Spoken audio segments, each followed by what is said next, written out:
Well, good evening and welcome to Recruiting Volunteers for Your Unit. My name is Rob DeFazio and I am a membership and unit service executive for the Mayflower Council, and I'm thrilled to be your host tonight. We have a lot of things to talk about, so we're going to jump right in. And the one thing we want to do before we start talking about volunteer recruitment is we want to talk about the main reason why we need volunteers in the first place.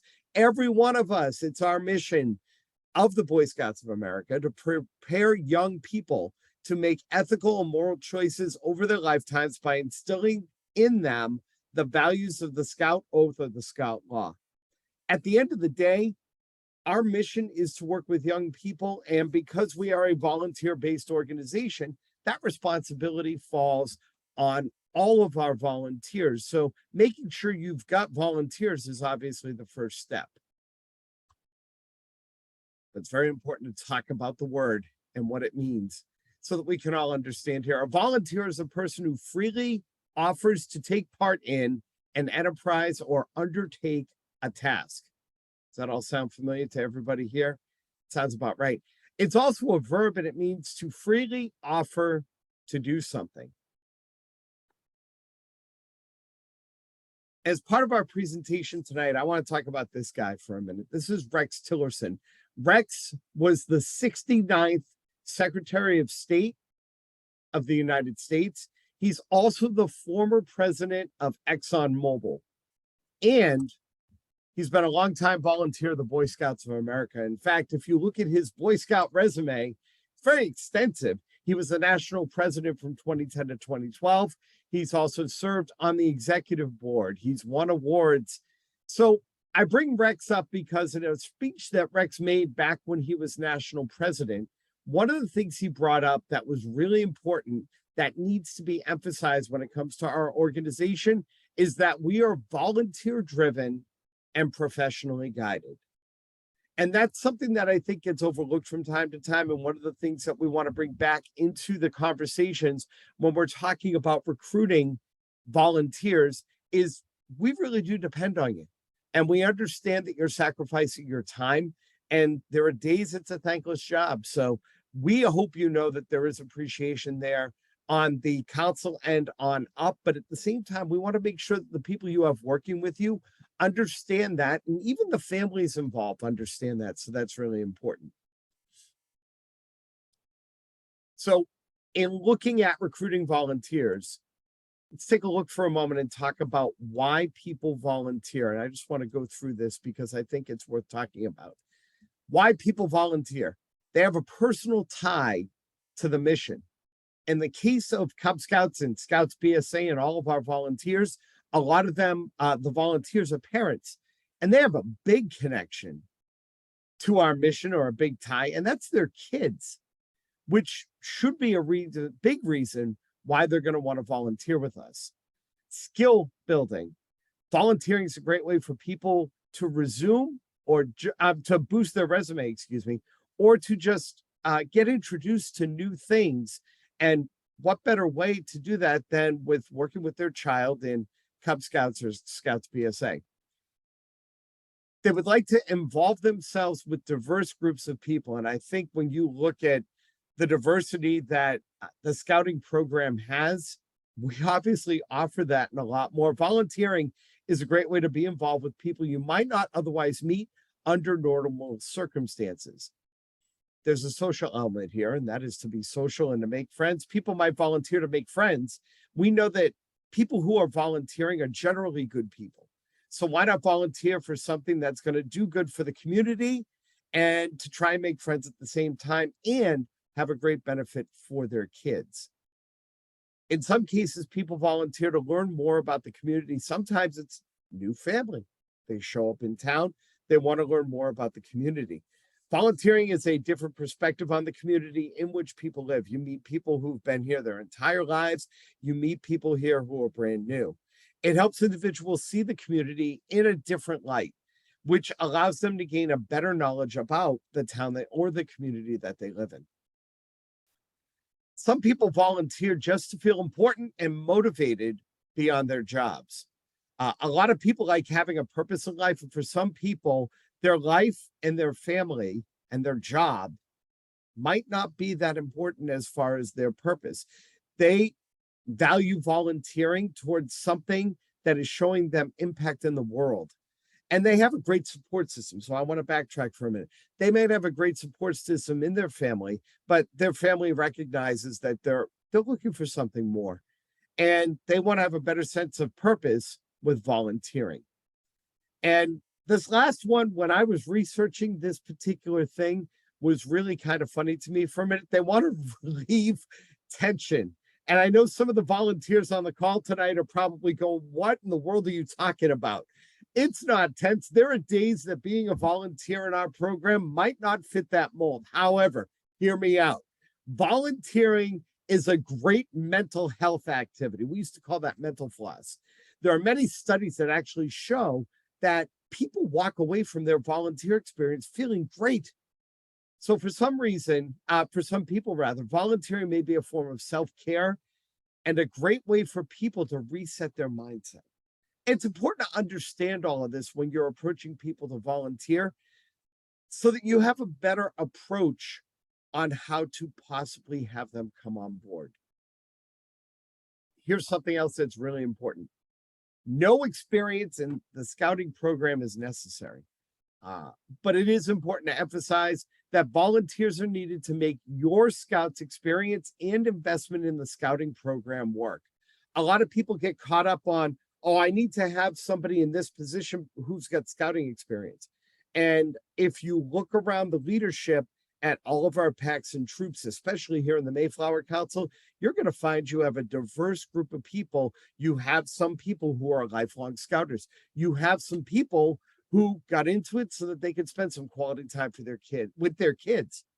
So it's important to emphasize that we'll take anybody, but there's a method to the madness. And that method is we want you to also make sure that you're finding the right people for the right positions you have available. And you're not just taking a person to put a body in a position. And we'll talk a little bit more about that in a minute. So one of the things before I go to the next slide that I want to talk about is some of the ways that you can possibly recruit a volunteer. And one of the things we're going to talk about in a few minutes is making it personal and doing it one-on-one. But there are times where you might have an open house, or it might be the first PAC meeting of the year, and you've got all these new parents here, and it's a great way to put the pitch out there. And one of the things I wanted to show you is something I learned when I went to my commissioning, and it's called the Yardstick Approach. Check this out.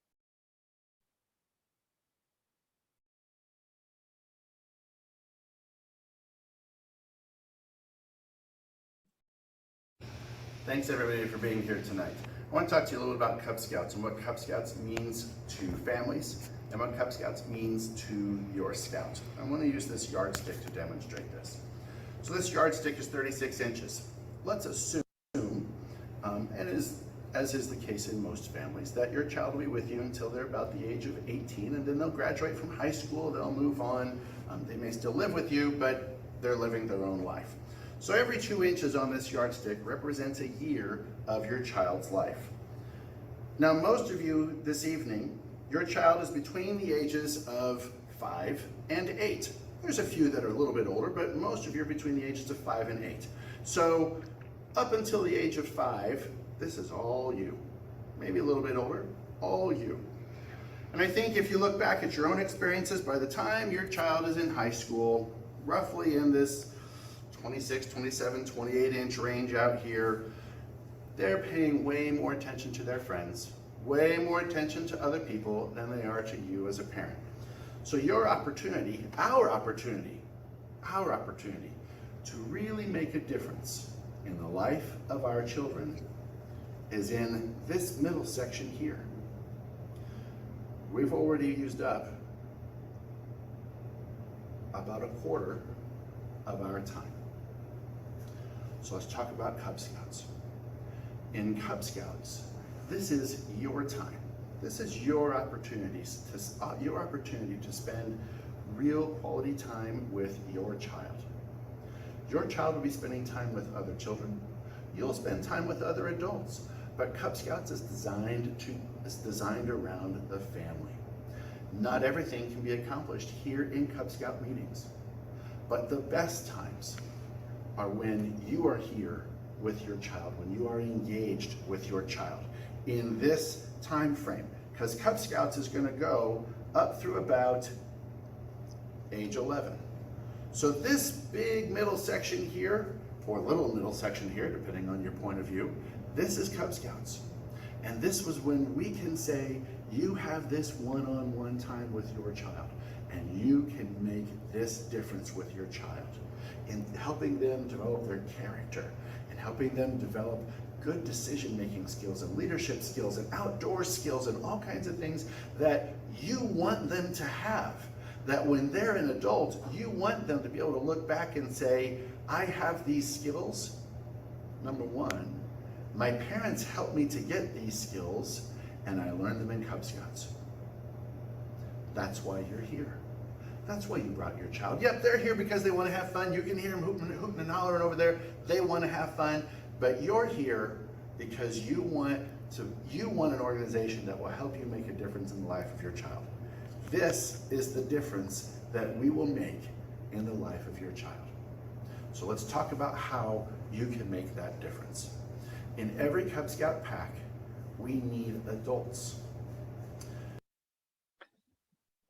So as you can see with that presentation, there are some variables if you search this online or in some of the scouting forums that are out there. There's one that involves adding machine tape. There's another one that involves a ruler that you break apart.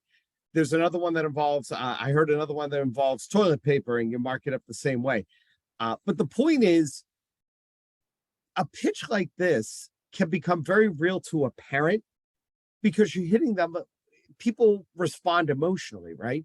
So you're able to present this to them in a manner where you're going to get and touch upon a really important emotion and maybe make it real about the fact that they have this much time to spend with their kids. And what better way to do it than by helping them become a better person in the community? So the good thing about what we do when we do unit service workshops is this will be in the recording. So you can show this to your committee, to your Cub Master, to maybe somebody who's a volunteer right now who's going to help recruit more volunteers for your unit. So the Yardstick Approach, I think, is a great way to present it if you're presenting it at big scale. Maybe you're presenting it at the parent meeting. But there's some more secrets that we're going to share right now. We're going to talk about. Thanks everybody for being. There we go. Secrets to recruiting volunteers. And the first one is a big one, and it is often overlooked because in our experience and based on some of the feedback we've been getting, talking to units, it's not an expectation. Parents are showing up and dropping their kids off, and nobody is really emphasizing to them that there needs to be an expectation set that everybody volunteers. And you start when your new scouts join.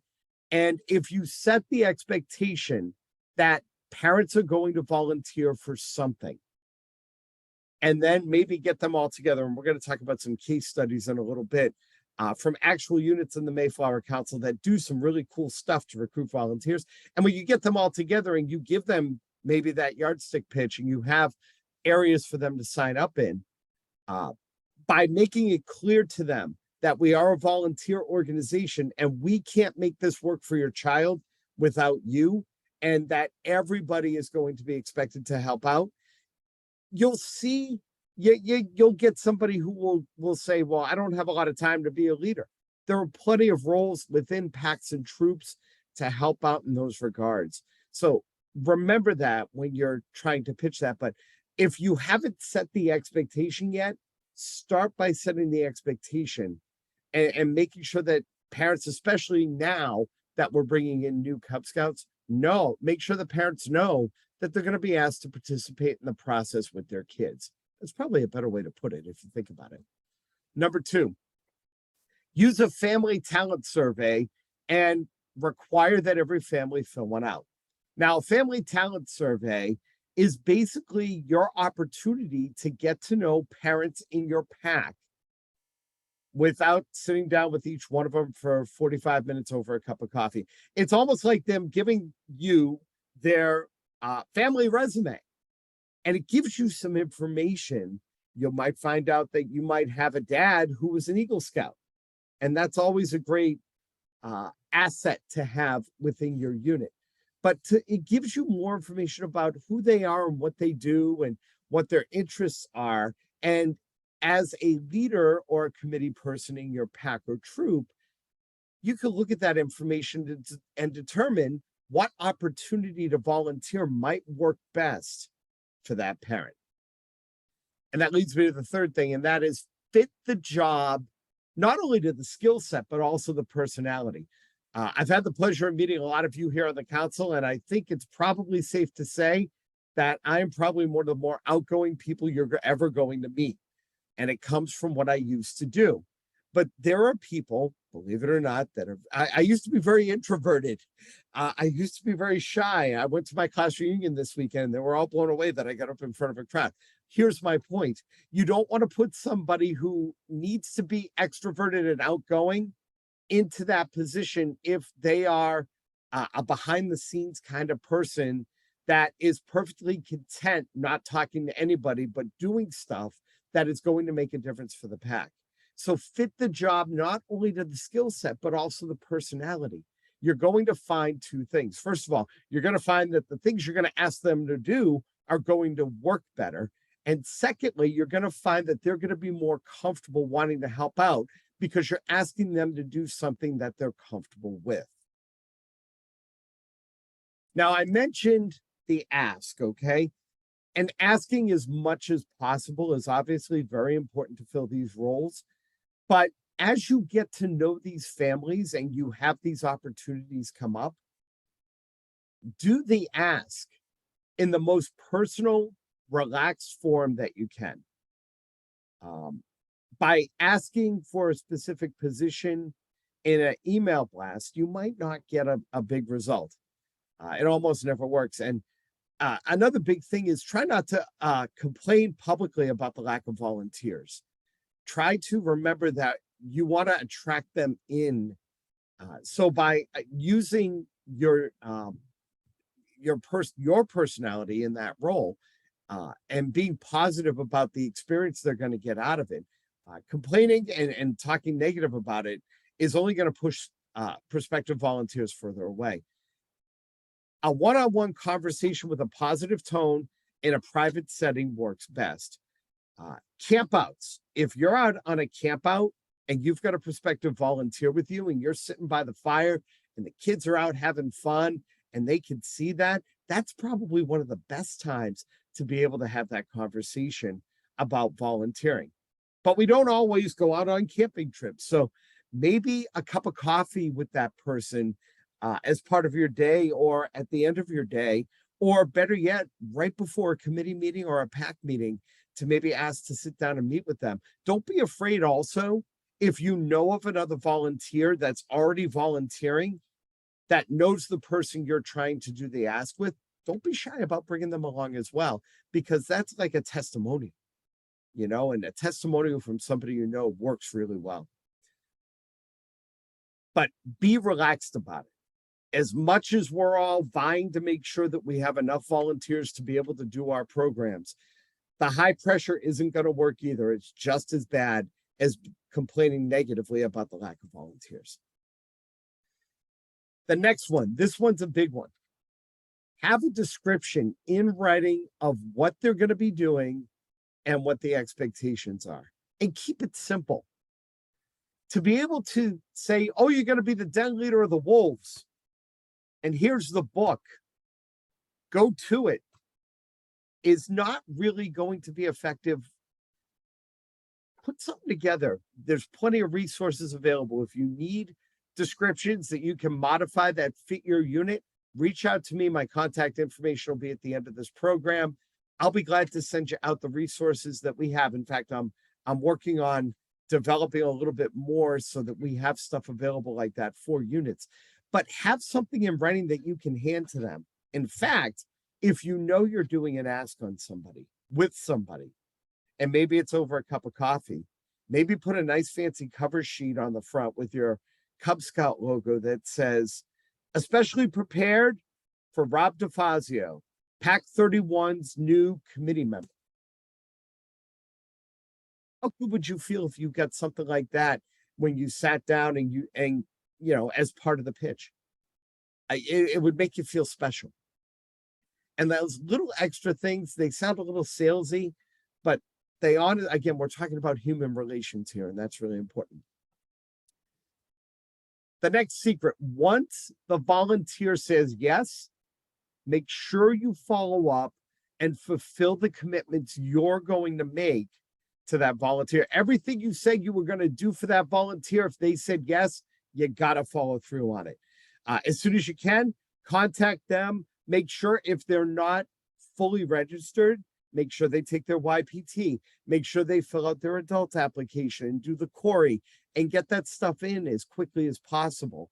Encourage them to take the online training that's also available in My.Scouting that's appropriate to their position. And if you don't know where those resources are, feel free to ask. We're glad to help you get that information so that you can put a volunteer in place and get them ready to help your unit succeed. And the last one, recognize the volunteer right away. One of the big things that a lot of volunteers appreciate is recognition. And to be able at your next PAC meeting to get up and say, let's have a big hand for Pete Smith. Pete Smith is going to be our new Bears den leader.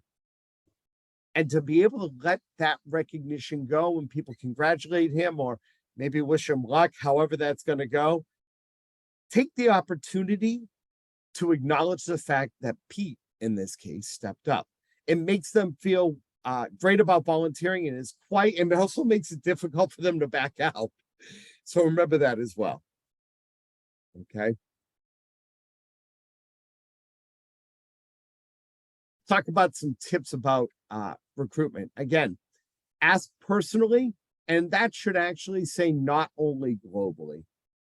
We should be asking as much as we can, especially if you're in a position where you need a lot of people to fulfill some roles or to help volunteer.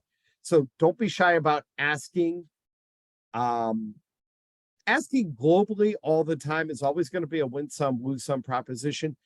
Feel free to get personal. Again, if you're doing the things that I just described on the previous page, like the family survey, and you're asking a little bit of information or finding out a little information about the person that you would like to ask to fulfill a role, it's going to make that a lot easier to do that personally. You don't want to get up in front of a PAC meeting and go, Pete Smith's got a lot of experience in scouting. He was an Eagle Scout. You know what, Pete, how would you like to be? Think about that for a minute. That's recognition the wrong way. So we want to stay away from that. Split up or break up certain jobs. If you've got certain responsibilities that you need volunteers for, and we're all hearing that people don't have time, right? But to be able to split that up into smaller chunks and find maybe 2 people to fulfill that role, that's going to make things a little bit easier as well. At the same token, maybe allow for some of the roles to be shared. If you've got a den and you've got 2 willing parents that are willing to share the role where maybe one den leader does the meeting on the first week and the next den leader does it on the next week and they take turns, that's going to be a little more comfortable than them having to do one person having to do it every week.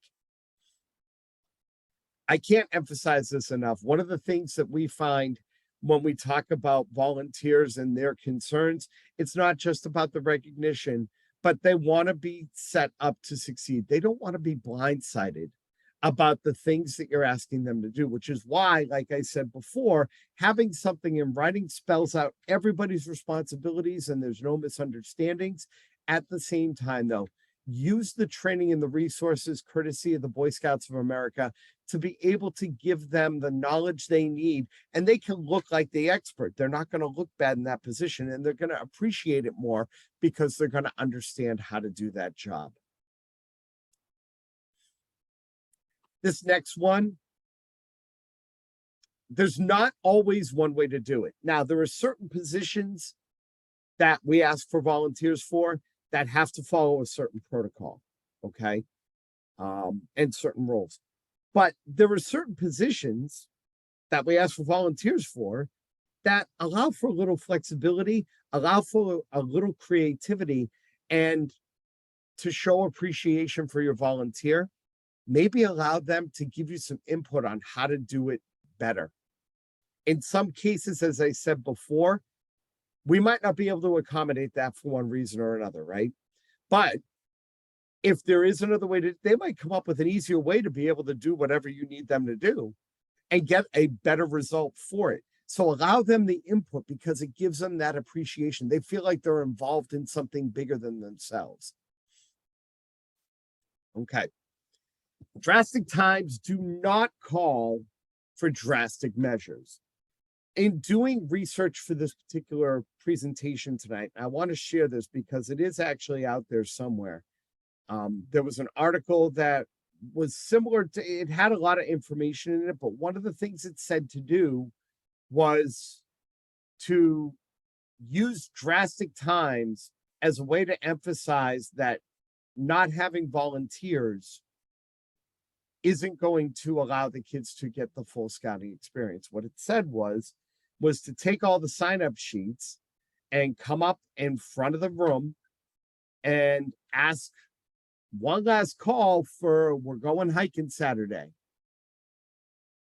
And then if you don't have any volunteers, this was in the article and I was shocked it was in there, crumple up that piece of paper and throw it away and say, we're not going hiking. We don't have enough volunteers. I totally think that's a total turnoff. Drastic times do not call for drastic measures. It involves a little bit more creative thinking. It involves taking advantage of a lot of the stuff that we're talking about here tonight. And it's about the message. And we're going to talk about the message and how to work with that message to be able to better recruit volunteers in just a couple of minutes. Now, do you remember a couple of moments ago, I was talking about looking at that family survey, that family talent survey, and getting to know the families that are in your pack or troop and why that might be important? One of the big things in today's working culture, it's not about PTO. There are companies out there that give VTO, vacation time off, volunteer time off.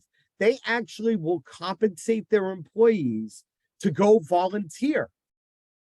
And if you go on and look and start talking to the parent or maybe research the company, you can Google companies and find out if they offer this to their employees. And there are plenty of them in Massachusetts that do. Ask the parents about if their company offers volunteer time off and mention that volunteering in your child's Cub Scout pack or your son or daughter's Scouts BSA troop or venturing crew or whatever level your child's at is a great way to take advantage of those opportunities. That's a win. They get to be out of the office and have fun with their kid and help scouting succeed, and they get paid for it.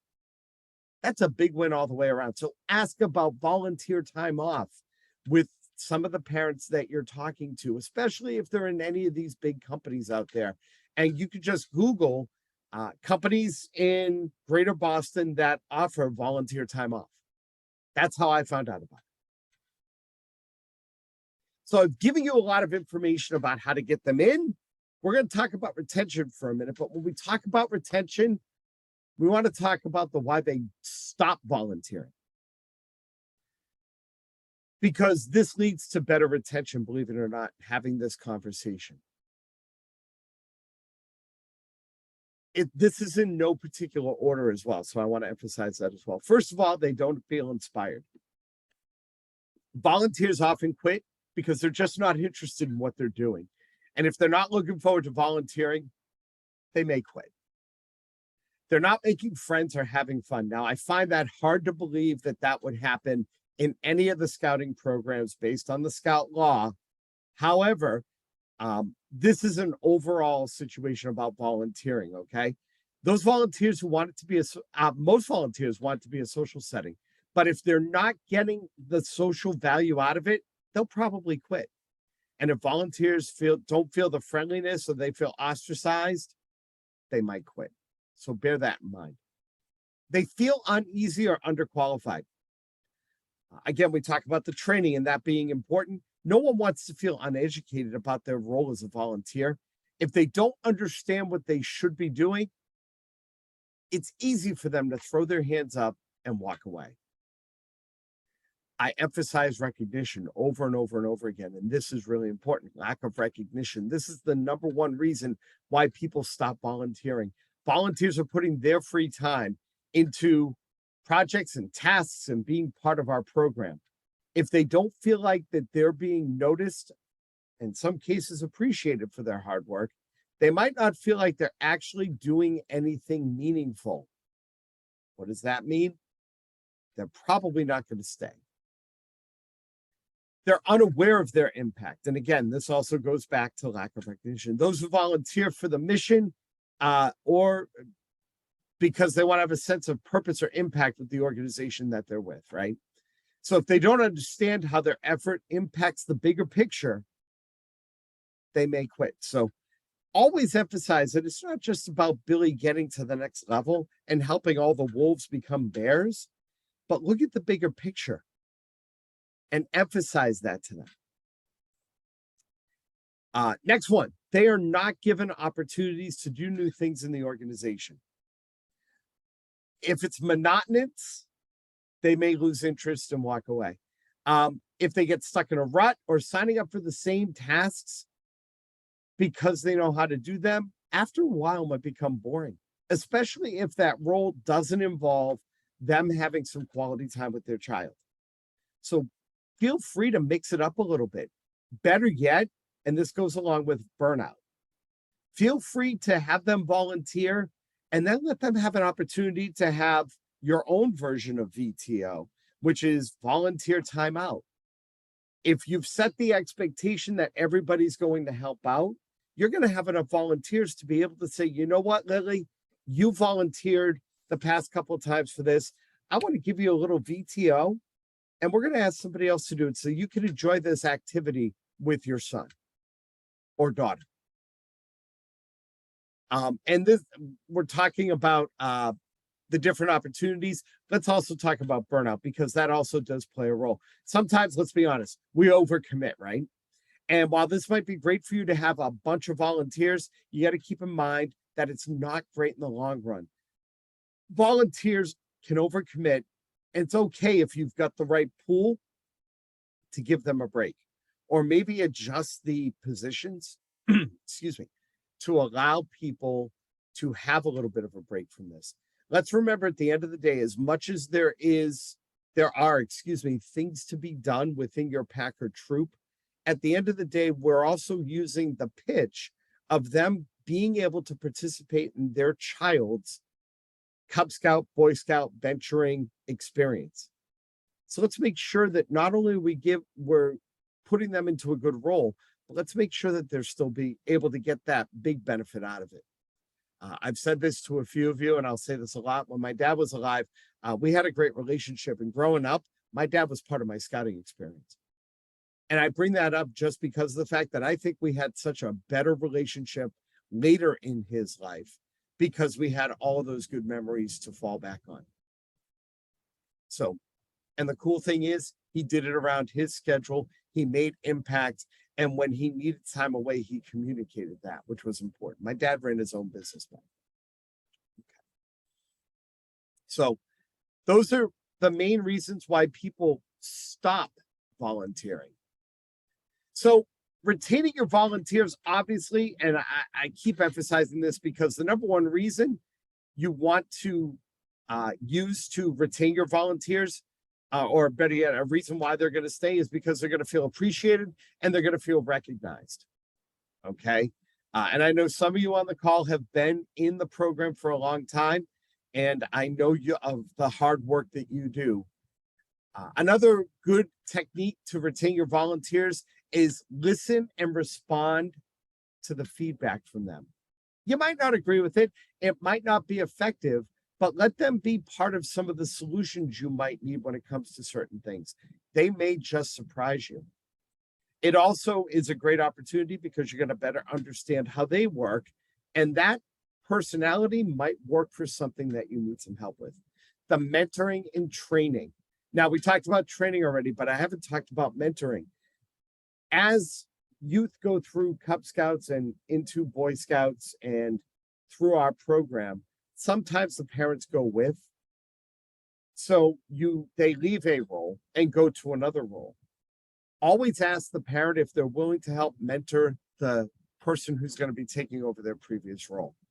And in fact, involve them in searching and selecting a successor.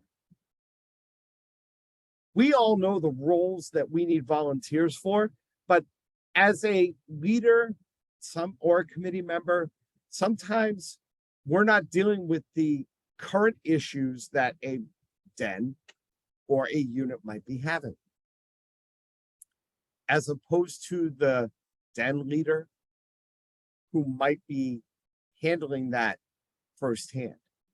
So letting them have the opportunity to have a little bit of input on who their successor might be makes them feel appreciated, and at the same time gives you someone who they feel is going to be comfortable with, because they're working in a den, for example, firsthand. And two-way communication, and I mentioned it earlier, but I think it's worth repeating. You got to have two-way communication with your volunteers. Remember, it's not about just asking them to do something. They may come back and give you some perspective that you might need to know that would be beneficial to your pack or to your troop. Okay, so in preparing for tonight, something we did is I reached out to several units that I've encountered since I started this job in January, and I sent out a questionnaire based on how strong their volunteer program was, or at least was from my perspective. And so before you could say that's not going to work, I'm here to show you some examples of units that it's working in right now. And these people, I want to thank all of the participants in our questionnaire. I might not have used all of your information, but I appreciate the fact that you're willing to share this stuff and let me use it here. The first one, and you probably recognize his name because he's also a member of the membership and unit service team, but he's also a Cub Master for Pack 7 in Scituate, Dave Laucirica. And we asked, these are all the questions we did ask. We had a couple of extra ones that we used for statistical data, but we'll go and walk through this right now. His current number of volunteers is 20. And some of the ways that he engaged parents to participate in the pack activities is they do a social for parents in August, like a kickoff. They do a parents' night in September.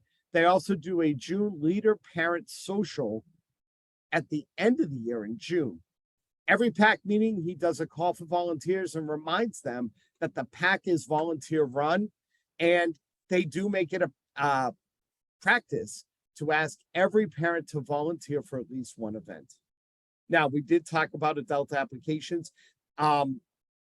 There's no requirement for anyone who might be just helping out for a few hours to complete an adult application, but it is strongly recommended that they take YPT so they understand YPT. I believe if it's over 72 hours, they have to be a registered adult with the with national and with the council. Do you hold any parent-only meetings? If so, how many and when do you usually hold them? August leader kickoff, we've talked about that already. And we did ask everybody in our questionnaire to share an obstacle.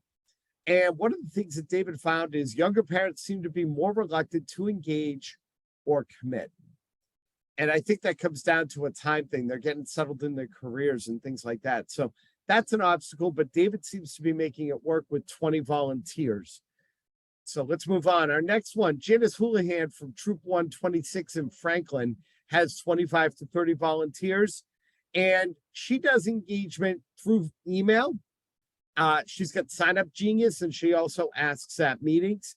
She doesn't require that every volunteer complete an adult application, but again, we do highly recommend that you do have registered adults, especially if they're doing a lot with your pack or troop. In fact, again, 72 hours of service is a requirement for them to be registered.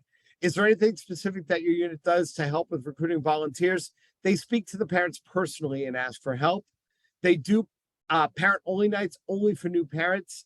And one of the things that she finds is parents usually don't have the time. And I think we all could say that. But one of the things to bear in mind is we all have the same 24 hours in a day. And sometimes when they say they don't have the time, the conversation about the bonding time with the kids can make them realize that they can find the time. Jonathan Trudell from Troop 32 in Foxborough also answered this question. And before I go through his answers, I had the pleasure of sitting in one of Mr. Jonathan's committee meetings not too long ago. And I have to tell you, I was blown away just because it was one of the most organized meetings I've ever gone to for a committee. And his parent core, his parent volunteers, parents came to the committee meeting because they had a big fundraiser coming up. And it was refreshing to see parents that were enthusiastic and who wanted to be involved with the fundraiser. They had their Founders Day fundraiser coming up and they had all this prep to do. And the parents were jumping in and participating in the discussions and being part of it. And it was so well run that I had to include Jonathan in this questionnaire. At the beginning of the year and at the Courts of Honor, they hand out a program of upcoming events and they give the parents a link to RSVP for each event on Scoutbook. They do require that every volunteer complete an adult application. Jonathan's troop does a lot of camping. They do a lot of programs. They do a lot of fun stuff. Typically, they have the same handful of individuals that take like chair roles, okay? And I want to explain he doesn't deter anybody that wants to volunteer, and I saw that firsthand. But for example, at this committee meeting, he's got an activities chair talking about the activities that are coming up for the next few months and encouraging parents to volunteer for that. He's got a equipment chair, and the equipment chair is like the quartermaster, and he's talking about how we need to get there was something with one of their trailers that needed to be addressed, and he handled that. And we now have this, and we are using these things for this upcoming camping trip. So he's got people at large positions, basically. So I prefer to call them like committee heads, but not your committee chair. And he even had a fundraising chair that was able to talk about the Founders Day fundraiser that they were doing and talk about the expenses going out and the expenses coming in. So he's got if you think about it, it's like a company, right? He's got these little department. I don't want to say little because these people are, again, donating their time, and I don't want to belittle that. He has these people who are in charge of the different elements that need to be managed that are volunteers, and people who volunteer report to them, and then they report to the committee and to the Scoutmaster. They don't hold any parent-only meetings, but there have been committee meetings that the parents have been invited to. And one of the obstacles that he brought up is that the Scouts need adult mentors on a more consistent basis. The more persistent issues come down to a lack of effective communication and not enough parents or leaders. I think we all can kind of share on that one. Satina. Everybody in Cranberry Harbors knows Satina from Pack 47 in Plymouth. She's got 12 volunteers. And I have to tell you about Satina. I had the opportunity, I had to drop some stuff for Joint Scouting Day down at her house. And I kind of wanted to spotlight for a minute because her and her kids were getting ready for story time at the library. And when you talk about people that really wear the badge on their sleeve, so to speak, all three of them were dressed in Pack 47 t-shirts to go to story time. And I thought that was really cool to represent the brand that way. She has a very active pack with very active parents. And her best practice is to personally ask parents to help with leadership. She sits down with them and plays on their strengths, kind of like what we've been talking about all along. And they do have 2 parent meetings held at least 2 of them a year. And one of the things that she brought up is that the BSA language for volunteer positions can be overwhelming for parents. And as a leader within your pack, maybe one of the key three, breaking that down as part of the volunteer process and making it less intimidating with them is a great way to continue that conversation one-on-one.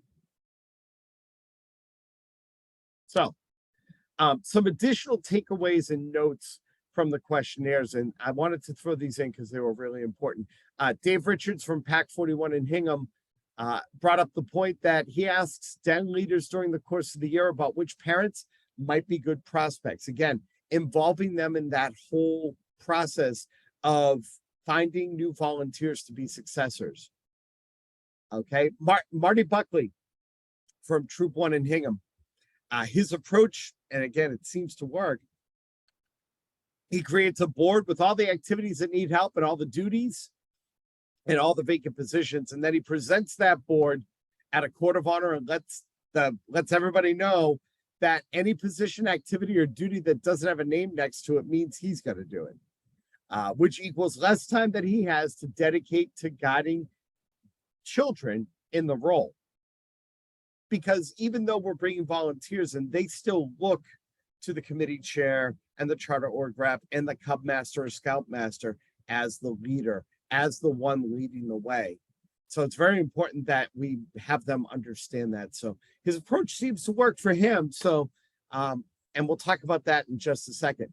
And Michelle Mott, and anybody who has been to any of the events at Camp Squano that they've held council-wide, Michelle is there. You've met Michelle, you had to have. But Michelle's involved with Pack 47 with Satina, as well as Troop 64 and Troop 1920 in Plymouth.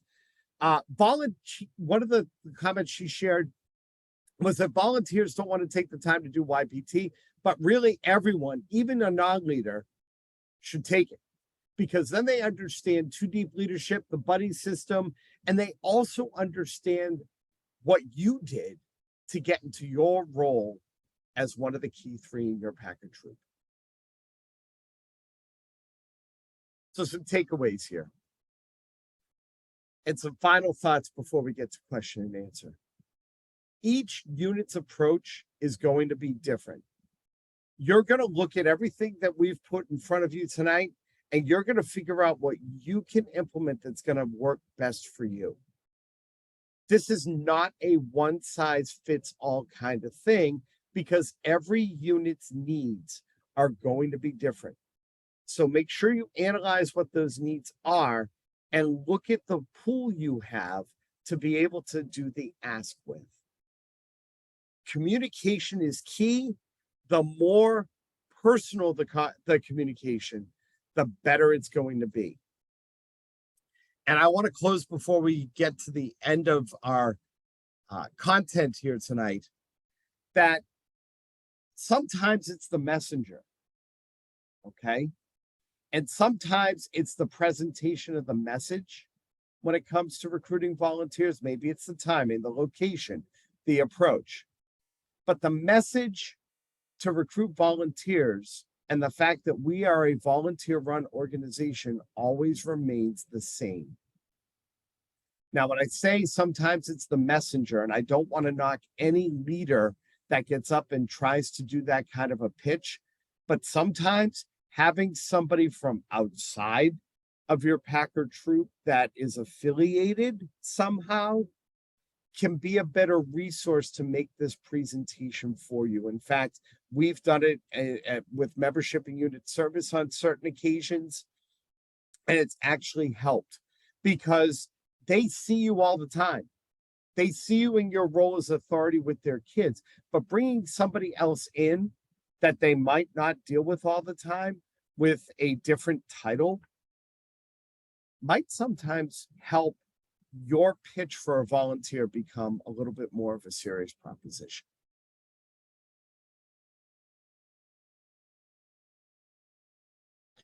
Well, we've covered a lot of ground tonight on a very important topic. I hope the information we've provided to you opens your eyes a little bit, maybe gives you some good ideas on how to recruit volunteers for your pack or troop that maybe you never considered before.